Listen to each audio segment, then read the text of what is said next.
नमस्कार, एक बार फिर से आप सभी का स्वागत है। Let's begin with the question. Question क्या कह रहा है, ध्यान से देखेंगे, समझेंगे और बनाएंगे। क्वेश्चन है आपका क्वाड्रेटिक सेक्शन से, ध्यान से देखिए। A train travels a distance of 300 kilometre at a constant speed. If the speed of the train increased by 5 km per hour, the journey would have taken 2 hours less. Find the original speed of the train. सवाल कह रहा है कि भाई कोई train है जो 300 kilometre जा रही है किसी कांस्टेंट स्पीड से। यदि उसकी स्पीड को 5 किलोमीटर प्रति आवर से बढ़ा दिया जाए तो जर्नी में 2 घंटे कम समय लगता है। Find the original speed of the train. जो टॉपिक है ये है क्वाड्रेटिक इक्वेशन। ध्यान से देखिए, इसके अंदर आपको जो कॉन्सेप्ट है वो है डिस्टेंस स्पीड गुणा टाइम होता है। ये आपने बचपन में सीखा होगा, बट आप इसे यहाँ पर लगाएंगे कैसे।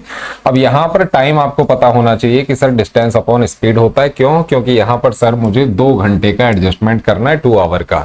तो पहले आपने 300 किलोमीटर का टाइम लिया, जहां पर आपने स्पीड मान ली x है। अब स्पीड को आपने बढ़ाया तो स्पीड हो गई x + 5, डिस्टेंस वही है 300। अब आपको ये 2 घंटे का एडजस्टमेंट करना है। ये एडजस्टमेंट कैसे होगा? जहां पर आपको डिनोमिनेटर बड़ा लग रहा है, x और x + 5 में डिनोमिनेटर कौन सा बड़ा है? सर ये वाला बड़ा है। तो यहां पर आप 2 आवर का एडजस्टमेंट कर देंगे, इधर आप 2 जोड़ देंगे। नाउ अब ये बन जाती है एक सिंपल सी क्वाड्रेटिक इक्वेशन। इसे आप फर्दर सॉल्व करेंगे। यहां पर आप 300 कॉमन लेकर के उस तरफ ले जाइए, you will get this. After that आप इसे सिंप्लीफाई करेंगे।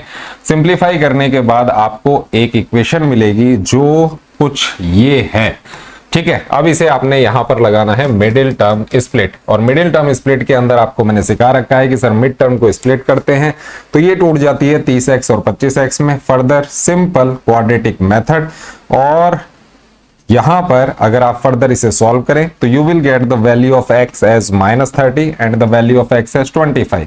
स्पीड नेगेटिव नहीं हो सकती, तो सर स्पीड हमारी क्या होगी? 25 किलोमीटर पर आवर। तो ये है इस सवाल का कॉन्सेप्ट।